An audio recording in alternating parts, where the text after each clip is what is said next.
always look for a way to embarrass me, you broke piece of shit! The sound of her hand against his cheek cracked through the room like a gunshot, sharp and unrelenting. Time seemed to freeze for a heartbeat, then splintered into 1,000 shards of disbelief. He staggered slightly backward, knees bending under the force, eyes wide as though the world itself had betrayed him. Gasps rippled through the crowd, a chorus of judgment and shock that hammered against his chest. Her laughter, sharp, condescending, cut even deeper than the slap, embedding itself into the humiliation like a brand. He could feel the heat rising, not from anger, but from the raw sting of betrayal and astonishment. How could she do this here, in front of everyone? Friends, strangers, the elegantly dressed attendees of the engagement party, all now staring at him like he was some kind of fool parading himself as worthy. He looked down at the ring he had held so carefully, a symbol of devotion and love he had intended to offer, only to find it now a cruel instrument of public mockery. Her hand lingered in the air for the briefest moment after the strike, as though savoring the impact, then relaxed slowly. Her eyes, fierce and unwavering, locked onto his, conveying a mixture of superiority and disbelief. She wasn't just slapping him physically. She was slapping away the idea that he belonged in her world, the life she occupied, the dreams she cherished. He swallowed hard, the taste of humiliation bitter on his tongue. His chest heaved, hands trembling as he tried to regain his composure. For a moment, it felt like the entire room had stopped breathing, waiting for him to either collapse or retaliate. The murmurs, the titters of laughter, the clinking of glasses, they all faded into the background. Then, a small, almost imperceptible shiver ran through him. Beneath the embarrassment, beneath the shock and the hurt, something flickered. Not anger, not despair, recognition. A sharp, internal click that made every nerve stand at attention. She thought she had humiliated him, belittled him, and reduced him to a mere shadow of worth. But she had no idea who he really was.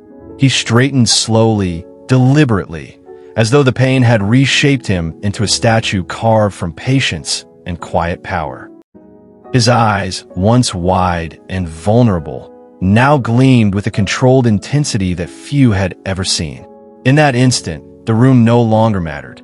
The whispers of the crowd, the pointing fingers, the stifled giggles, all of it melted away. All that existed was him, and the woman who had just underestimated everything about him. He inhaled deeply, the air heavy with the scent of expensive perfume and polished wood from the venue. Slowly, he rose onto his feet, shoulders squared. Every movement radiated calm authority, a silent declaration. He was not the man she thought him to be. The glimmering ring between his fingers was no longer a symbol of lack. It was a token of power, a reminder of the empire he had quietly built, the assets she could never have imagined, the wealth hidden beneath the facade of simplicity. Her expression faltered for the first time. Confidence wavered. Her lips, once curved in a smirk, tightened slightly. Her eyes darted toward him, scanning for something. Perhaps vulnerability, perhaps a hint of the man she had mocked. And then, the first tendrils of doubt began to creep in. The room's laughter faded into a murmur as he stepped closer, not with threat, not with aggression, but with the effortless weight of someone who had mastered control. Every step carried the gravity of a man who owned empires, a man whose reach extended far beyond her assumptions. He glanced briefly at the ring, now no longer a trivial trinket in his hand, and smiled faintly, a smile that promised revelation, reckoning, and inevitability. "You really thought this," he said quietly, voice steady, each word measured, deliberate, "that this little act would define me?" Her eyes widened, confusion mingling with disbelief. I just," she stammered. He raised a hand, the gesture calm, yet commanding. "I've always been honest with you about my love. Perhaps I was less forthcoming about my assets, my businesses, my properties, the life I've built silently. But every detail, every building, every account, every corner of this world, You thought I lacked the means to belong in it. All of it was mine long before you assumed otherwise." Her gaze flickered nervously. Something in her mind shifted, an unsettling awareness that the man she had humiliated was no longer the broke individual she assumed. She remembered the houses, the subtle hints, the expensive gifts she had brushed off as coincidences or good fortune. Every overlooked detail now converged into clarity, sharp and painful. He stepped even closer, close enough that she could feel the heat of his presence. "And as for your public performance," his gaze swept over the crowd, over the friends and family who had watched her triumph over him. "Perhaps it's time for a new perspective." The room fell silent. The crowd, once entertained by her display of power, now sensed a shift, a subtle but undeniable change in dominance. She, the supposed victor of the moment, suddenly realized the enormity of her misjudgment. It wasn't just money, she realized. It was control, influence, the kind of life she could never have accessed without his permission. And in her arrogance, in her desire to assert superiority, she had exposed herself to a man whose patience and foresight dwarfed her impulsiveness. Her knees felt weak, and she instinctively backed away, trying to regain composure, trying to mask the sudden clarity that burned in her mind. He was not just a man. He was a force, a calculated presence, a living testament to power.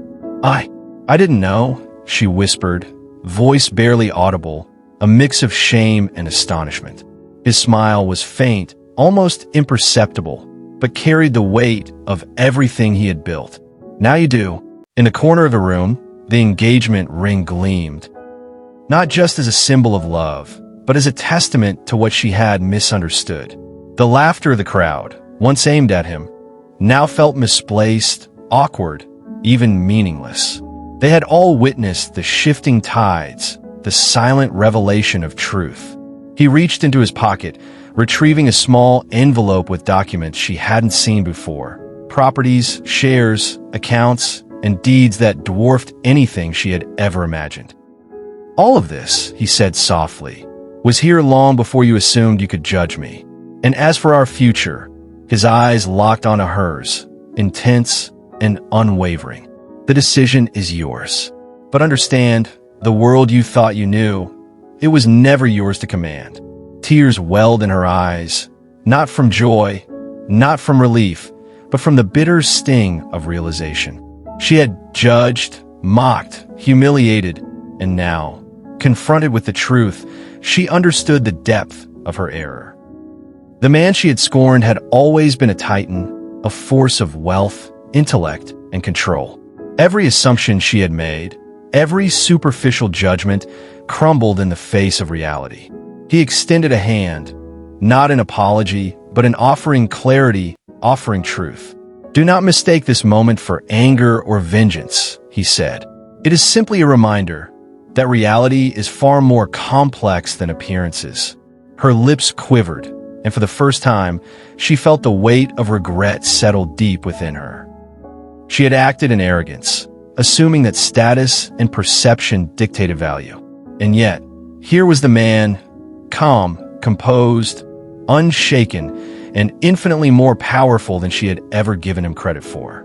The crowd, sensing the tension, retreated slightly, giving them space. Eyes wide, whispers soft, everyone present realized the gravity of what had transpired. What had started as a moment of humiliation for him had transformed into a profound revelation for her. A lesson in humility, respect, and the dangers of underestimating someone.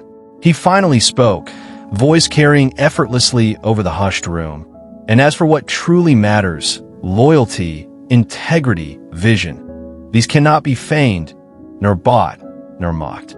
They are earned, and they are never diminished by shallow perception." She lowered her gaze, overwhelmed, realizing that the engagement ring, the symbols of wealth, the crowd, the laughter, they were all irrelevant compared to the truth of his character. The man she thought she knew was a billionaire, not just in wealth, but in patience, foresight, and resilience. And she had nearly destroyed the moment with impulsive judgment. Her hand trembled as she reached out, not for the ring, not for him, but to acknowledge the enormity of what she had overlooked. The shame in her chest burned, a lesson etched in the sharpest terms. Never underestimate, never mock, and never assume what lies beneath the surface.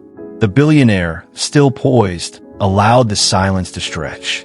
Then, with a measured nod, he turned slightly, signaling that the moment was over. The engagement party, the crowd, the room itself, they were secondary now. All that remained was the quiet, overwhelming weight of truth and the bitter taste of regret. She realized, finally, that her life, the house she occupied, the circle she moved in, the friends she flaunted, it was all part of a world built on illusions compared to the empire he had quietly established.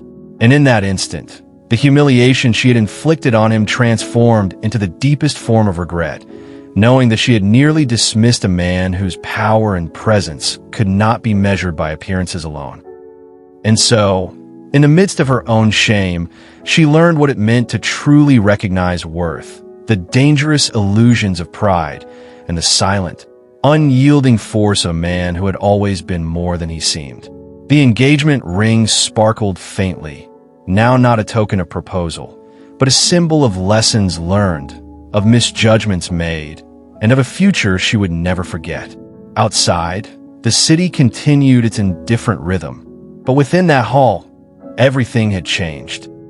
Not through violence, not through revenge, but through the undeniable revelation of truth, power, and the sting of regret that would linger long after the applause and whispers had faded. And for him, the billionaire, there was no satisfaction in triumph, only the solemn acknowledgement that the world often underestimates those who quietly build, those who patiently endure, and those whose true worth is only revealed when the veil of arrogance is lifted. She would never forget, and he would never forgive what her arrogance had nearly cost him.